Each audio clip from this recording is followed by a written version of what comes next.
Illinois State. All right, Darryl Spivey's in the audience. Gary Scott. Let's get this started. Let's get this We're gonna party get started. Man.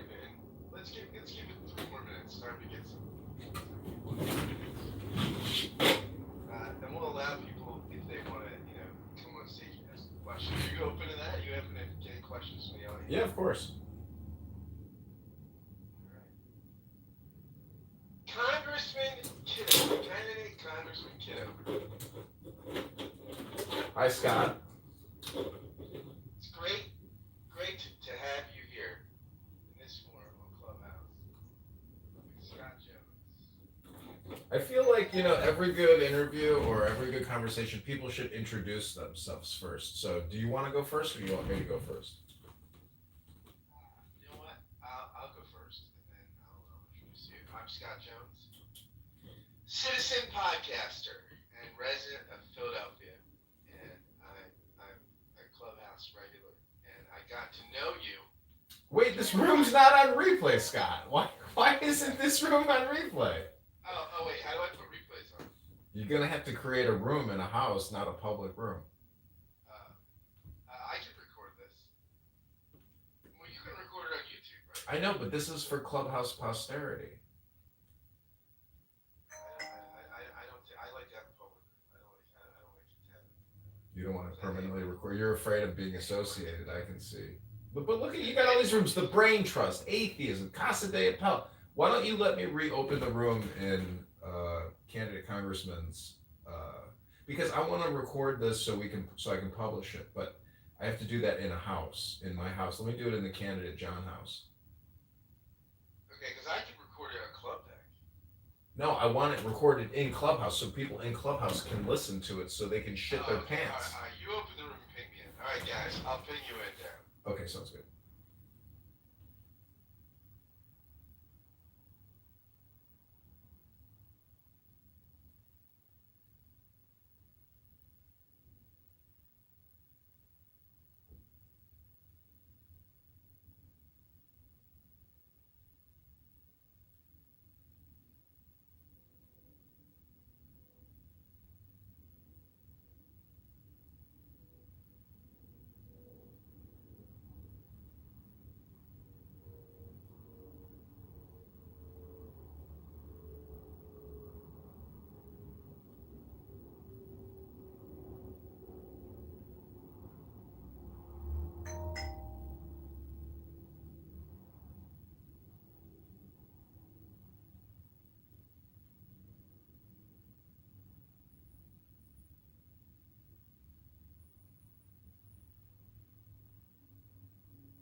Hey, Gary.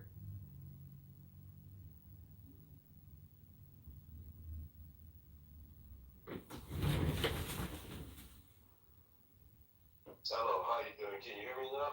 Hey, I can hear you. How you doing? Oh, what I'm doing. We definitely got to get it over here. Yourself, how you doing? Oh, I've been better, but I've been worse. So, on all, everything's going pretty good. I got some good press today.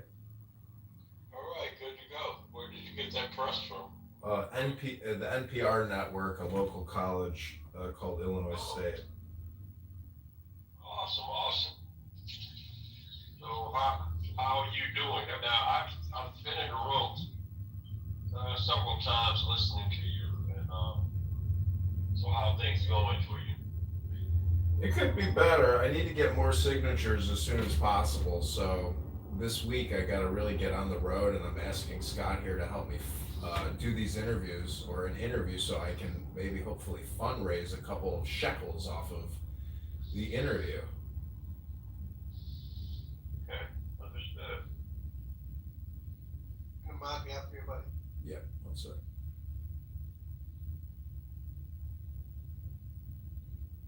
Candidate, Congressman. Okay, we're live. We're live on multiple platforms. How do I ping people in here? I don't have an invite thing. Just hit that little share button down at the bottom and you can still invite people. I'm on Club Deck, so I don't know. Text me the share link, Tom. I'll text her because I don't have it. I don't have one. Okay, it's gonna take me a second here because I'm gonna have to send the link through Instagram. Can I send it to you through Instagram on here? Yeah, sure. Or you can say it anywhere. Okay, give me one sec.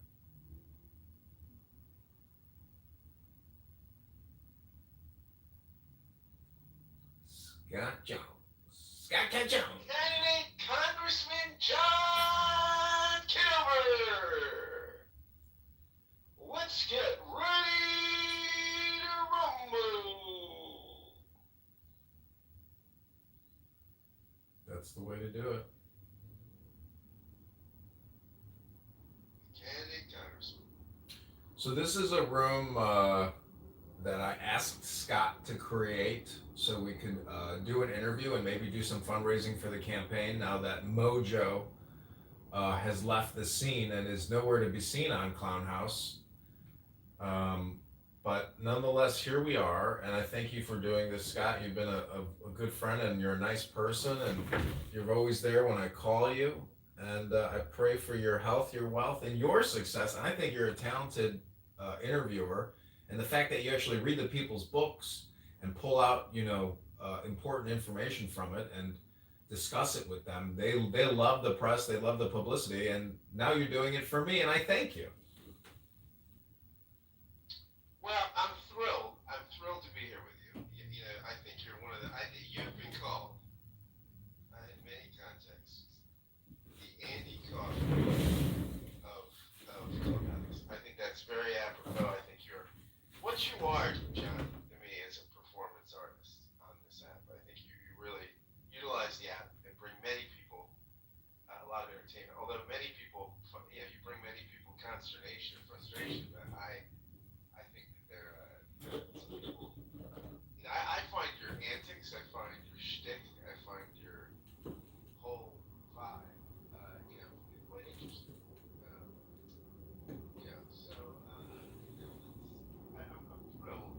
This is an interview I'm doing with Scott here on Clubhouse. Talk a little bit with the aspiring candidate, Congressman. Now, John, you're a Republican. You're running as a Republican. In what congressional district is this? What number district in Illinois? This is the 16th district. The top towns are Rockford, Peoria, Bloomington. Peoria, of course, isn't this the setting of Wayne's World? Peoria, Illinois? God, is it? I do believe Peoria is the setting of Wayne's World. I don't know if they actually did any filming, but I'm pretty sure that was the setting. It was Peoria, yeah. So you're there. You're running for the 16th district. Now you say you're a carpetbagger. You said that recently in an interview with NPR. Why do you call yourself, John, a carpetbagger? Usually a self-deprecating term that usually political opponents call candidates as a term of derision. Why do you embrace this like a badge of honor?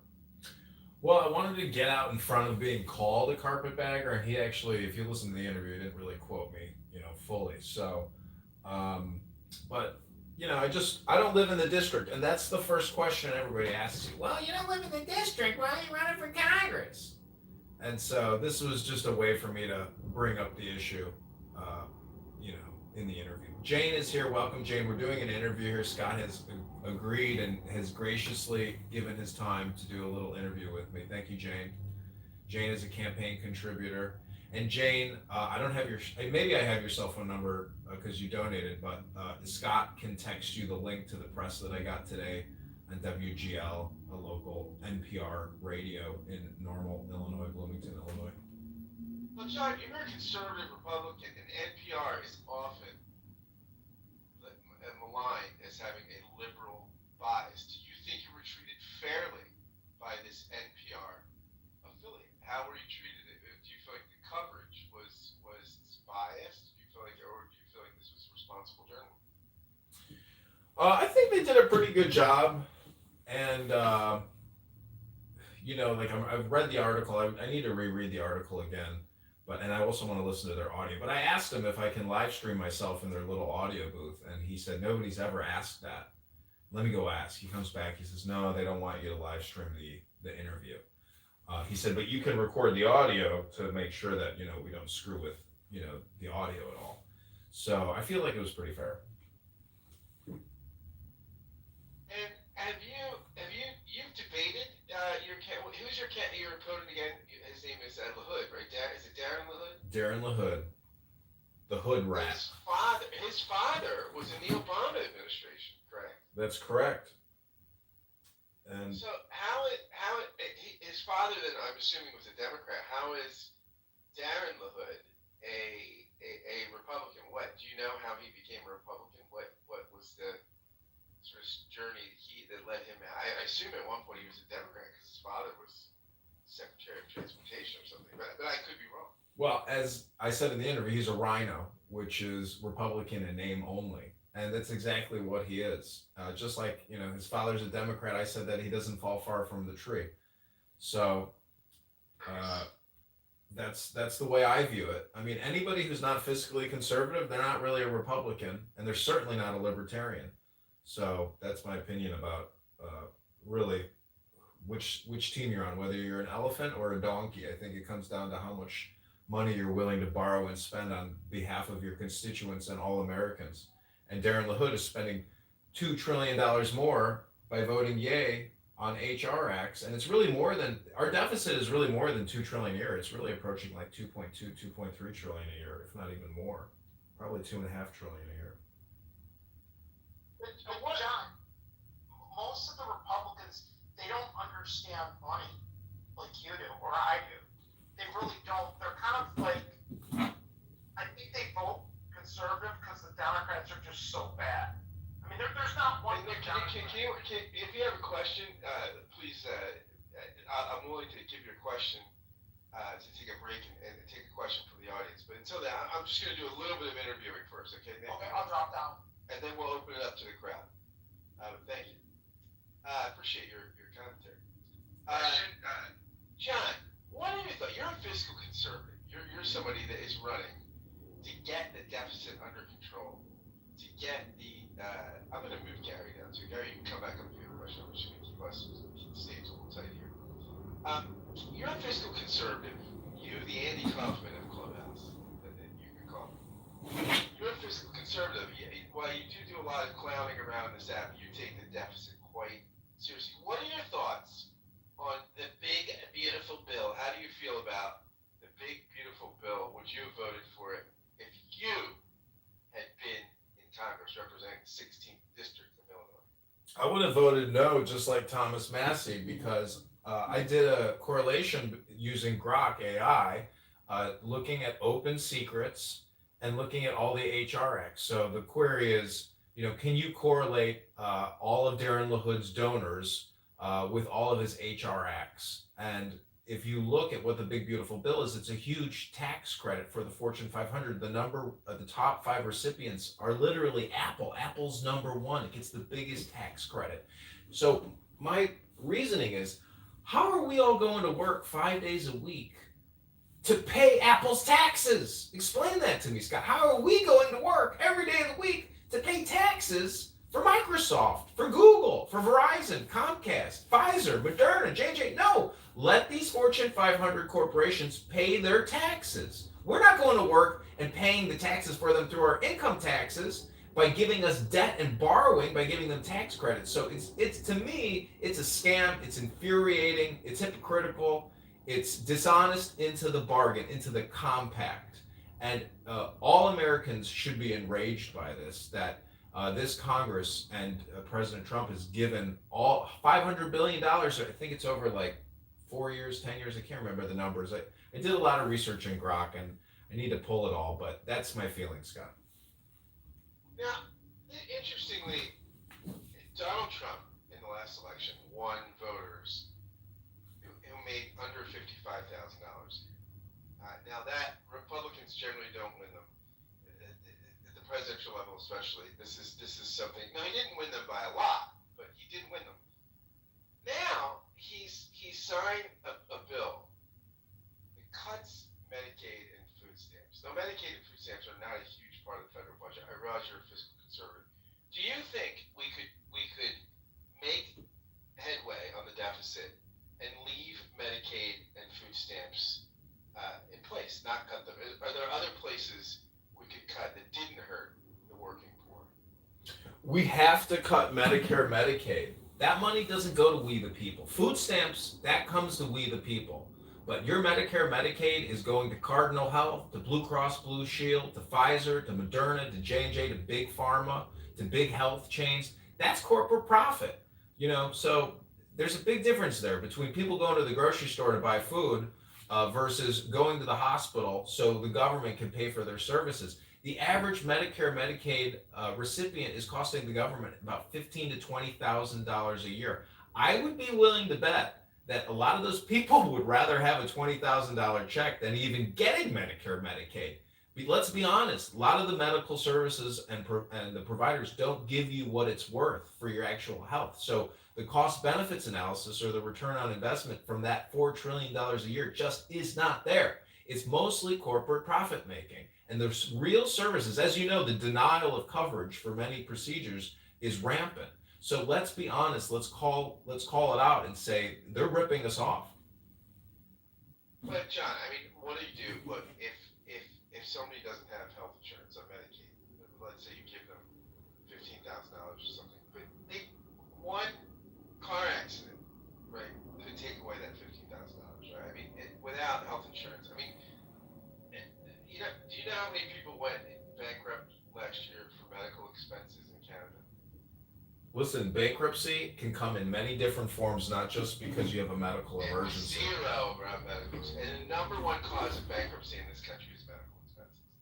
So, I mean, it can quickly bankrupt you. So, I mean, I think insurance, it can be, it can be the life or death thing for people. So, I mean, people on Medicaid are usually living paycheck to paycheck, right? I mean, I don't know what they're going to do if you cut them from their benefits. I mean, I don't know how they're going to get insurance. Scott, this country is $37 trillion in funded debt, $100 trillion in unfunded debt. During World War II, you know what my grandmother did? She rationed.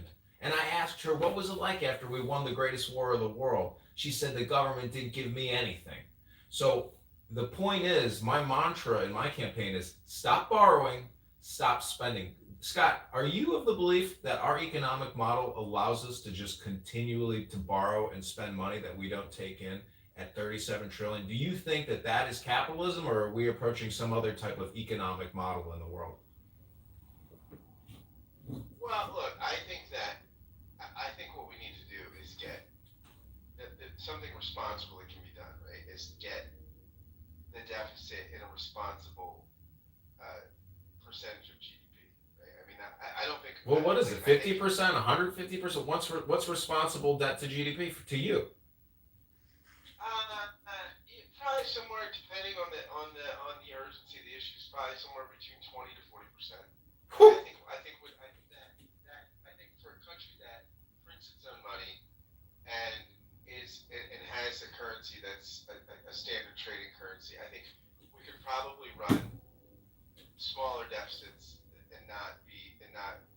Look, I agree that the deficit's out of control and the debt is out of control. Now the damage, I don't think we're ever going to pay the entire debt, but I think what we could do is bring it into a responsible relationship. The deficit, bring the deficit responsible situation so that our currency's not devalued and that it doesn't cause inflationary problems and other sorts of things. I mean, so I don't think the debt itself is a crisis, but the high deficits constantly are a crisis. well, the deficits create the national debt. It just keeps adding 2 trillion plus a year to 37 trillion.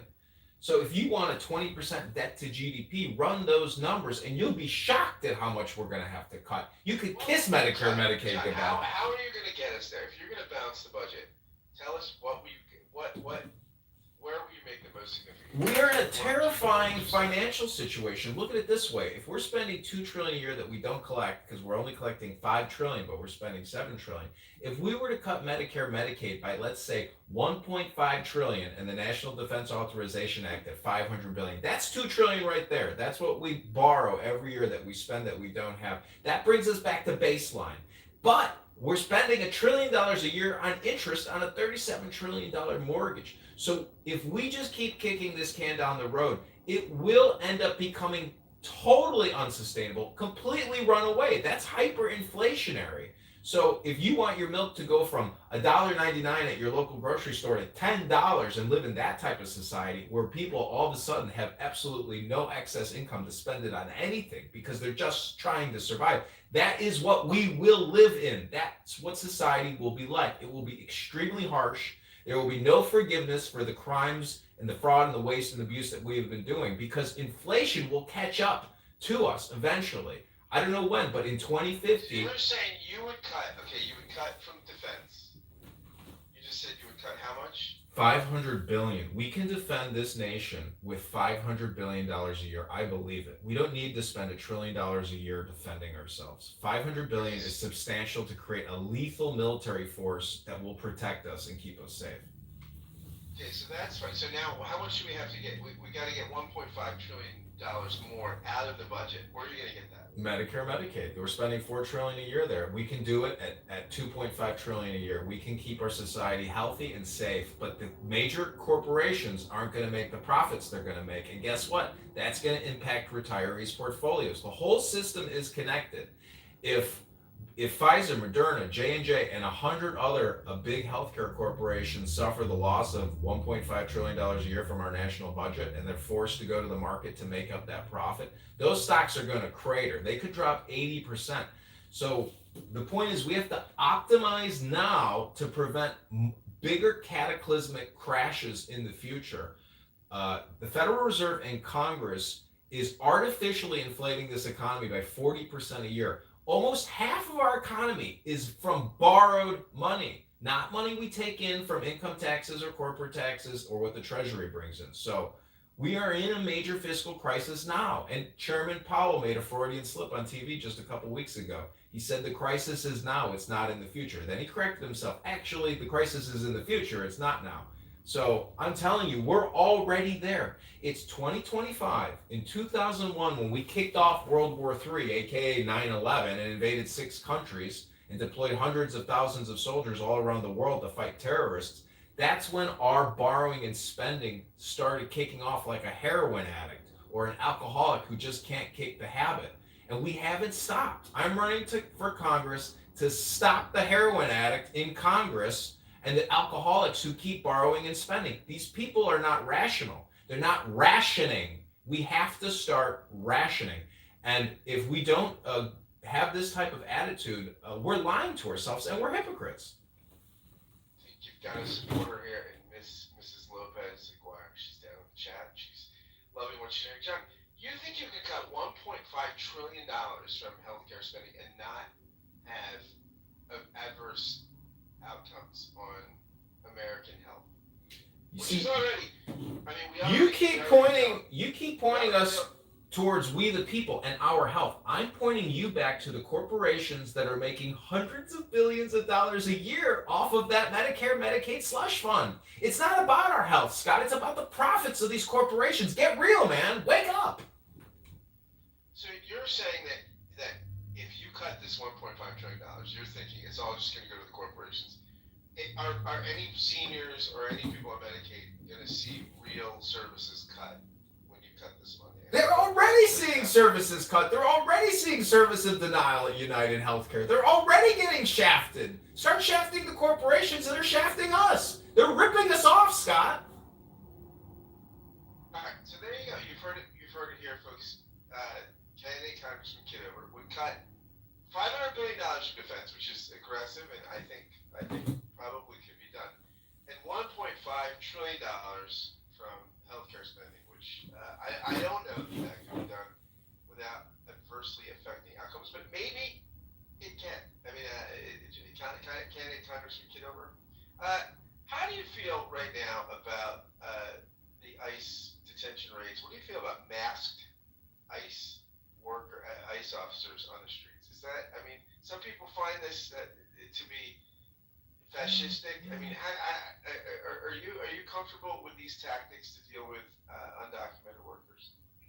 It seems very cruel, and I don't like it.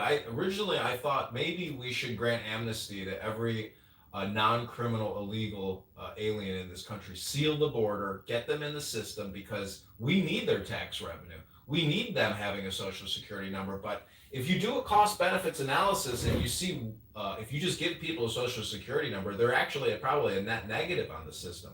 If you go to India, if you go to Russia, if you go to Brazil, if you go to any other developed country in the world and you enter their country illegally and you start working, do you know what the punishments are? It ranges from 2 to 10 years in imprisonment.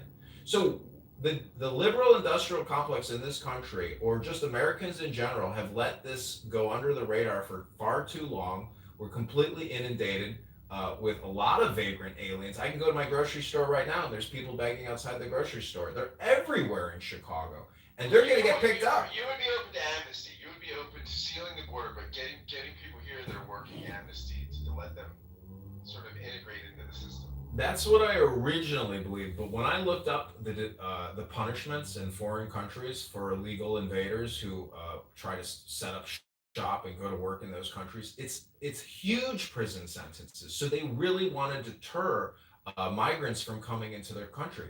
I'm not for this migrant invasion. I think what Trump is doing is rational. It's needed.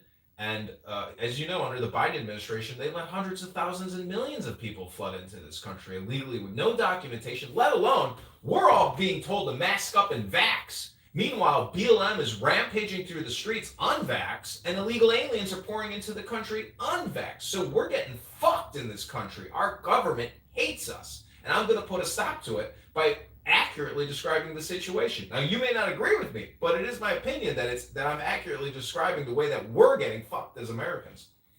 Jeff, what do you do? I mean, in California, for instance, they're not able to harvest all the crops. There's fruit and other things dying on the trees because there's a shortage of workers. I mean, how do we, with the deportations, with rounding up people, what do you do with the labor shortage that deportations are causing? How do we make up those jobs? Well, those organizations and corporations that are running those farms, they need to work with the government in order to get the labor in. They need to sell that food, to produce that food. I hope it's not being exported, to international markets. But a lot of the migrant workers from Mexico, like the famous Cesar Chavez, individuals like that, they need to be given worker permits to come in and do the work. And then if they're going to go back home, go back home. But that would be a good thing for our economy. So I'm not against that. I'm against a lot of the vagrants who are here and a lot of the murderers. There's just countless stories of innocent Americans, young women, young men that get murdered by illegal aliens. If you had a family member get murdered by an illegal alien, you might have a different opinion about the situation, Scott. John, let me ask you this. Well, by the way, natural, undocumented workers have a lower crime rate than natural-born citizens. That's a statistical fact. Many studies have been done. It makes sense why, too, right? If you're here and you want to work, you're probably not running stop signs and stuff. So put the link in the chat. I'd like to see your receipts on that one, Scott. Oh, yeah. There's a number of studies done on this. Yeah, this is not... Yeah, there was a major one done in Texas. This is not controversial. I mean, this is Lopez Aguirre says that's true. Yeah, this is not a controversial statistic. um, undocumented folks have illegal immigrants, undocumented folks have a lower crime rate than natural born citizens, hands down. They're not. Now, I'm not saying you can't find stories, which Fox highlights all the time. Whatever happens, of an undocumented person killing somebody, it happens, but they do it at a much lower rate than people that are born here. But all right, so John, let me ask you this: what are your thoughts? Would you take funding from APAC? Well, Darren LaHood has taken hundreds of thousands of dollars in funding from APAC. I myself, if APAC called me and they said, "Hey, John, we like what you're doing, we like what you're saying," which I know they're not, I would take their money. I need this money to go get on the road to get these signatures. I got somebody I got to call right now who wants to gather petitions for me. I will take money from anybody at this point. However, if a lot of people have become extraordinarily anti-Semitic on social audio apps just in society in general because of this Palestinian conflict. And I got to say, there is no more money for America to ship it overseas. The State Department, Marco Rubio, little Marco, he's still sending hundreds of billions of dollars overseas. We're $37 trillion in debt. I'm sick of going to work to send money to 10 other countries when we need it here at home, when we got rampant homelessness. We have rampant problems in this country. We need that money. Israel doesn't need that money. They got a robust economy. They got 10 million plus people to fight that war, to service their debt that they're borrowing to fight this. If they want to buy our weapons, we'll sell them the weapons, but we're not going to give them the weapons because AIPAC lobbyists say it's a good idea and you should do it. No, that's over. We're broke. So if there is one country, though, that I'd like to send money and weapons to, it is Israel. That would be my number one choice, because I believe they're surrounded by insane Islamic terrorists. So I believe in Israel, and I love Israel. I love the citizens, and I love Jews. But I'm just telling you that the days of austerity are fast approaching, because we cannot continue to just fork out money through the State Department and through the Department of Defense and all these contracts. It's coming to a close, in my opinion. If I get elected, I'm voting nay, not yay, on every HR act that comes across my desk, and I'm going to stand firm with Thomas Massie. And I know Thomas Massie, a lot of Jews do not like Thomas Massie because he's anti-giving all this money, to Israel. So, but I'm just saying, at this point, if AIPAC called, which I know they won't, it's totally hypothetical. I mean, Jack, what percentage is foreign aid of the budget, of the federal budget? Let's grok it real quick. Do you want to find out the real number? I know what it is, but I was curious to see. Well, we can do gotcha questions all you want, but just go ahead and tell us, Scott. I mean, it's less than 1.5%, right? 1.5% is still a substantial amount of a huge budget. $7 trillion? That's almost $800 billion, Scott. But usually we give aid in our own interests, right? I mean, we usually help. 800 million, I'm sorry. But it's more than that. It's in the billions. I don't know if your number's correct. Let me grok it. Oh, let's use grok. Grok it, baby. Scott, this is my, when I took down petition signatures over this past week in Bloomington, Illinois, I asked everybody who signed, tell me, what's your top priority? And I wrote it back on the back of the petition so I wouldn't forget. Guess what the number one, a priority is for most people who signed the petition? I would guess prices, but But the price of what? What's the major price in everybody's life? Eggs, milk. No, housing, Scott. Housing. Housing. Okay, housing. Sure. Okay, yeah, housing, absolutely. So one comment was, why do these people get Section 8 housing? Why am I going to work to pay taxes so these people have an apartment across the street from me? Why don't I get a tax break? Why don't I get a discount on my housing? Why don't I get free housing? So there's a lot of really disgruntled people who, feel like they're getting taken advantage of. So you would be for cutting public housing? I'm not for cutting public housing, but I am for reform. And what's amazing is this this Doge AI. Darren LaHood just recently voted on expanding housing tax credits so we can increase the inventory of housing. And Grok AI, or Doge AI, accurately describes it as inflating an already bloated budget that brings no real growth to the housing market. I can read it for you, but let me do this quick Grok query. Hey Grok, how much of the U.S. budget is allocated to foreign spending to buy influence? Will you be taking Grok to DC with you if you're elected? Absolutely. Grok is an amazing tool, especially because it's incorporated into your X account. So all my queries are public. You can immediately post them and immediately repost the reply by Grok. So it's an invaluable tool for publishing, and I'm regularly trying to show other people how to Was Grok utilize the it. AI that was sort of like expelling Hitler? Was that the one? Yeah. Yep. And it's really because, Elon Musk is totally about free speech. So the software developers had to fine tune it because there is so much hate speech on X. It's shocking, revolting, and terrifying because I could see what it was like probably. And you can probably imagine what it was like in the 1930s for Jews in Germany when media and Hitler and all his acolytes, were putting up signs and destroying Jewish businesses and terrorizing Jews with their, hate speech and political rhetoric. So I think in many ways we are back to that level of insane, rampant Jew hate here in the United States and around the world. I'm 42 and I've only heard a few anti-Semitic things in my life, but the past 1 to 2 years, it has exponentially grown. And I think a lot of it is psychological because I think a lot of people who were never Jew haters and anti-Semites who all of a sudden find themselves hating the Jews, it's really like programming and conditioning from the media that they're consuming. So I think that's probably what's happening. Well, is there anything you, if you're elected to Congress, can do to combat anti-Semitism? Is there anything you can do other than your own personal influence? Is there anything policy-wise you can do to combat this scourge? I don't think spending money to combat anti-Semitism is the answer. I mean, as a congressperson, I'd also like to not only be a leader but an educator. So I think if you read the Tanya, you can see that Jews or Zionists are not genocidal, that they want peace and security like everybody else. And so I think information and education is the way to do it. So this is the Grok response.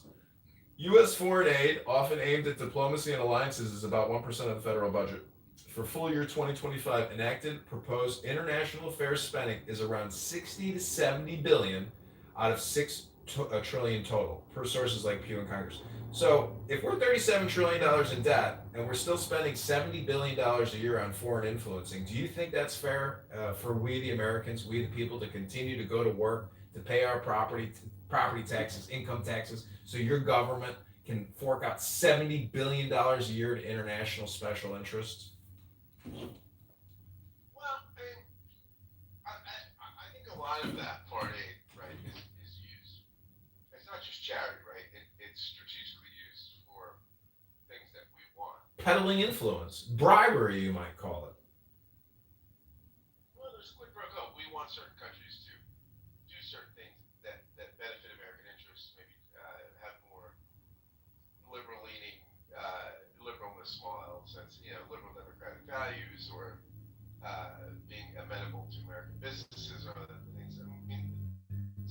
Usually we get something from it. Now, we can talk about whether that's a good idea or not, but we just don't do it. Well, the return on investment, I would say, is more political than actual material. I've been to Jordan twice. The king of Jordan of Amman is getting $500 million a year. Biden gave him hundreds of millions. Why does the king of Amman need all that money? For security purposes? No, he's pocketing that money. That's why he's a billionaire. So until there's transparency on where this money goes, I say stop that $70 million pipe flow. I want to know where it's going, who's getting it, how they're spending it. Scott, do you think there's a transparency problem in the government? Well, is involved that federal aid stuff a matter of public record? When it goes overseas, you know where it goes, Scott? You don't know where it goes. Give me a break. Well, that's true. The accounting, once it's there, it's probably harder to get. But we know on this end of the ledger at least where it's going and why. We don't know if that corresponds to reality.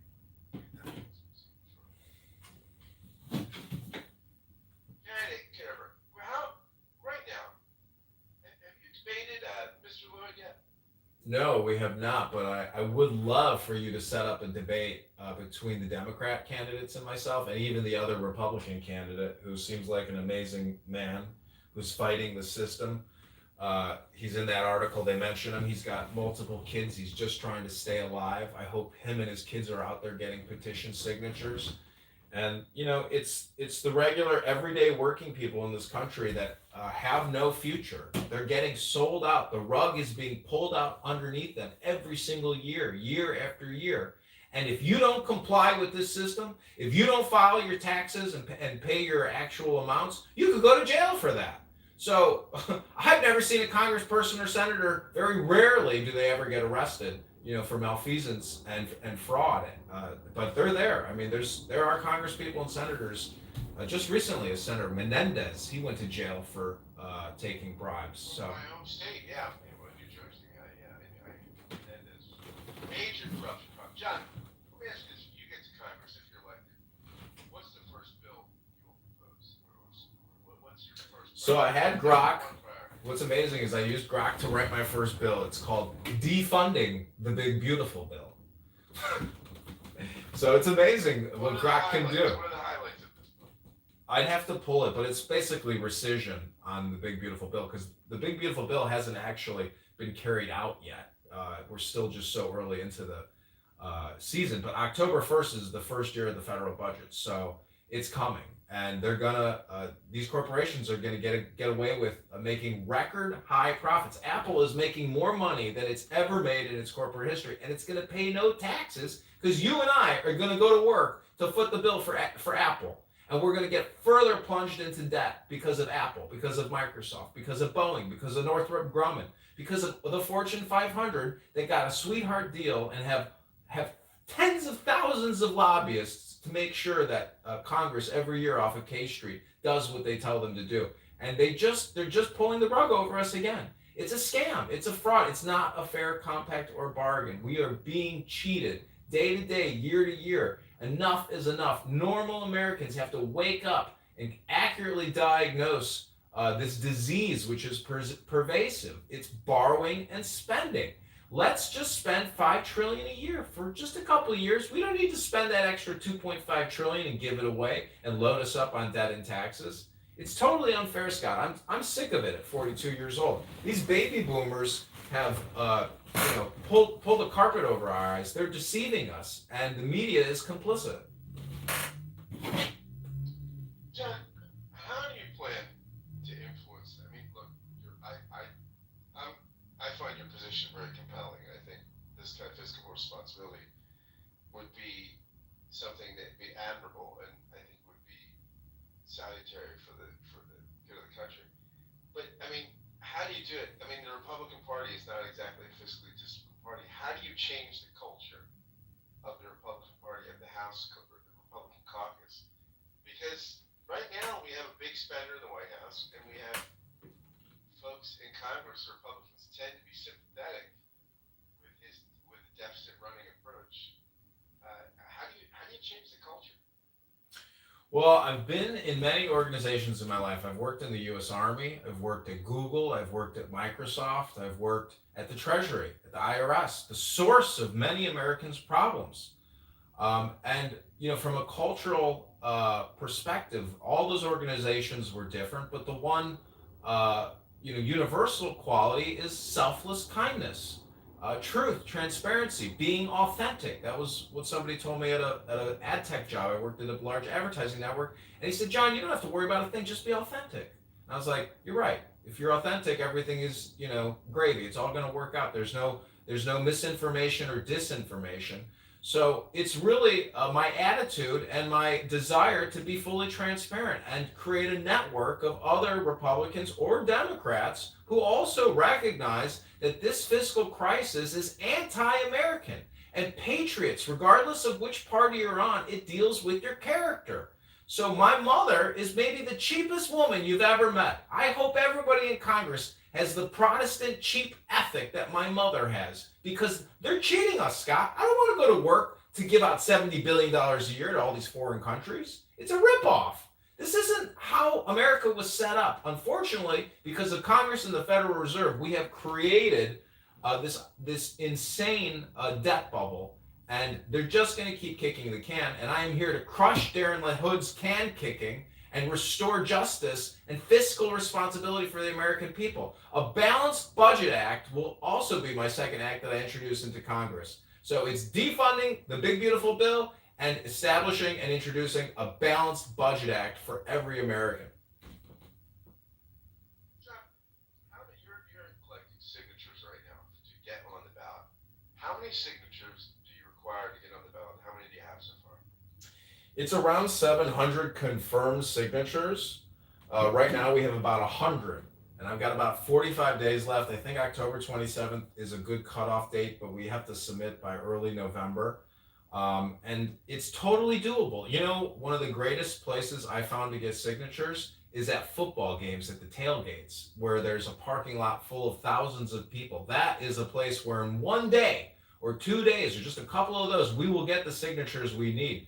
So I've looked at the calendar of events in Rockford and Bloomington and Peoria, and I'm confident that myself and other people, patriotic Americans, who agree with me. I have people, Scott, I have people writing to me via email from my Craigslist postings from all around America who are patriotic, God-fearing Americans that know we are in a disaster type of situation here. And they want to, I know they want to get paid, but they want to help the campaign because they believe in my message. And again, the mantra of my campaign is stop borrowing, stop spending. I tried to ask the interviewer from that NPR interview, can you say it with me? Stop borrowing, stop spending. Scott, can you say it with me? Stop borrowing, stop spending. Go ahead, Scott, say it. See how it feels. I think what you need to curb the massive deficit spending. I totally agree. Question from the audience here. Lou B. John asks, what has made Darren LaHood so successful in your district when we're campaigning standpoint? How has this guy gotten elected to Congress? Well, let's be honest. Nobody stands up to fight him. No credible individual standing up to fight him. I think I'm the first fiscal conservative who's ever stood up to him. And I think a lot of people really respect and understand fiscal conservative politics. Darren LaHood he's under the radar, and he dominates because he's got $10 million in the bank account. He can buy the airwaves, he can buy the votes. He's a well-dressed, suit-wearing man with 3 kids and a pretty wife. Who's going to say no to that? But the truth is, this guy is responsible for voting yay on every major HR act, which perfectly aligns with every single donor dollar that he gets. Pfizer, Moderna, J&J, it's all tied to his HR acts. So he's only voting for bills that really give a lot of money away to Fortune 500. So much of this racket, Scott, is tied up in Medicare, Medicaid. Scott, do you know how much we spend in this country every month just on education? I do, for the federal, Yeah, Department of Education. Federal government. Department of Education. How much does the Department of Education spend a month on education in this country? I'm sure it's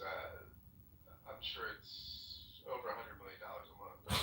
Try 100 billion. The real number is 88 billion.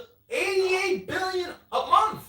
Because the budget for the Department of Education is over $1 trillion a year. So if you divide it by 12, it comes out to be 88 billion a month. You know, you use social audio. You know, I don't think that the way we use Clubhouse is really for educational purposes, more entertainment and dramatic, performative type purposes. As you said, I'm like the Andy Kaufman. So I'm just telling you that if we were to ration, people might come on Clubhouse and decide to read a book. They might decide to self-educate, take self-governance, and personal responsibility. The Department of Education was $264.8 billion.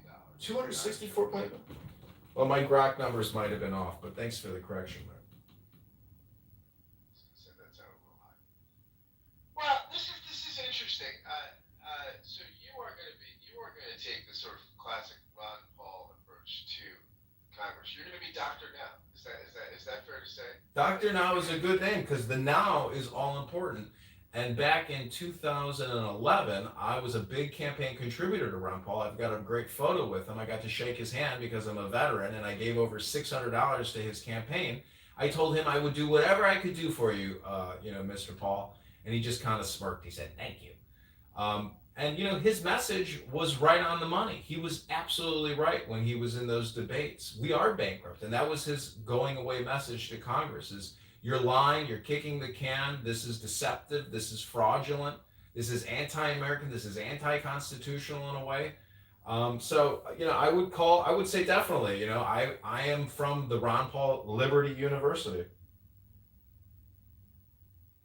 And Scott, let me just emphasize the reason why I believe this is so important is because if we want to have a real economy that has actual growth, that has real profit, that has real assets, we have to stop this fake borrowing and spending because so many corporations are making ruthless profits off of our borrowing and spending as opposed to providing real products and services with real profit margins. So much of the economy is just because of Congress and the Federal Reserve printing up $2 trillion plus a year that we don't collect in taxes. So you're saying that this money that we're borrowing then goes into goods and services for corporations, and then that bill is passed on to posterity, to our children, while the immediate payoff is to corporations. Either inflation now or inflation in the future or future debt, taxes, and servitude for countless Americans. If you're in college right now, I was just in that college town doing that interview. Most of these, what the government is doing is every single year they're borrowing $10,000 to $20,000 on your behalf. So when you go to college, if you take out $100,000 to get an undergrad degree at a top tier university, not only did you take out that $100,000 loan for 4 years, over that 4 years, the government also tacked on $40,000 in taxes that you're responsible for because your local congressional representative borrowed on your behalf because you voted for him. Until your local congressional senator or Republican tells you, I will not borrow on your behalf, I swear to God, they're just going to keep pulling the rug over our eyes. It is a debt scam, in my opinion. It's fraudulent, it's dishonest, it's not transparent. They couch it, they conceal it with misinformation. Unless you really, Grok is great at that. I mean, that's how I basically pulled out the $500 billion a year in tax credits from the Big Beautiful Bill. If you ask anybody, what's in the Big Beautiful Bill? No one can tell you. But if you use Grok, tell me, what are the top 10 line items of the Big Beautiful Bill? You can see who are the top 50 corporations of recipients from Big Beautiful Bill spending. You can see it. It's right there, but the media isn't going to tell you these things. You have to find it for yourself. Here's a great question from the audience. This one would be another question. How do you balance the idea of balancing our budget while still making sure the voter base feels like their quality of life won't go down due to kinds of programs that might assist them in their day-to-day life? If you think that the government is responsible for your quality of life, you don't know what it means to be an American. Self-governance is what it means to be American. Personal responsibility, self-reliance. This is what it means to be a rugged, individualist American. That's how we protect our freedom, our liberty, our justice. The government is taking that from you, not giving it to you. That's what people fail to realize. I gotta go for the evening here because I have to go attend to a few things. This has been a great conversation. I hope you get some supporters from the crowd, and we'll do this again. Thank you, Scott. If you want to make a donation, link is up top. Anybody who listens to this interview in the future, anybody in the audience, if you want to give $1, $5, $10, $100, it doesn't matter. I would love to have your support. I'll get your email, I'll get your cell phone number, and I'll text you. I need digital warriors out there helping me to spread this fiscally conservative message, this balanced budget message. And your help can help push us over the edge. And, we might have a small chance of winning, but nonetheless, we're fighting the good fight, and I'm fighting that good fight for you, and especially for my donors, because when I go out there and I stay in a hotel and I buy gas and I get signatures, you are helping fund all that. And I will personally thank you. You may not want your name mentioned on Clown House, but I really can't thank the people who have even given just $600 we've raised. It's been a huge blessing, and those individuals have really encouraged me to keep pushing because it can be very discouraging fighting somebody with $10 million and it doesn't seem like there's a hope. But these little butterfly effects, this social audio can result. You never know who's going to listen to it, Scott. You never know who's got the big bucks who can say, you know what, John, I like your message. I like what you're saying. Here's $10,000. Here's $5,000. Let's see what you can do. And it's only 700 signatures. I ran for committee person, which is a no paid nothing position. It's the same number of signatures. I spent 45 days busting my ass getting those signatures, and corrupt Republicans committed petition fraud and had the perfect number of signatures, perfectly signed. The papers had never been touched. So, Scott, the political industrial complex is incredibly corrupt. I've witnessed it firsthand the first time I ran, and I'm sure it'll be no doubt no different the second time I run. But money can help me get enough signatures to where when they challenge every signature, we will have enough. No matter how hard they challenge, we'll have enough signatures. So thank you for Scott for doing this interview. God bless you. And I really appreciate you, and I like you as a friend and as a person. And thanks for doing this interview with me. Thanks, Congressman. You're the man. Thank you, Scott. Thanks everybody in the audience and anybody who listens to this. Thanks, Scott. Oh, Scott, you want to close us out with a prayer? You're a reverend. Lord, we ask that you increase the peace in this country and that you bless candidate Kitover and give him wisdom and grace and peace. From your lips to God's ears. Thanks, Scott. Amen. See you. Amen. Okay, thanks everybody. Hope you guys have a great evening. Bye.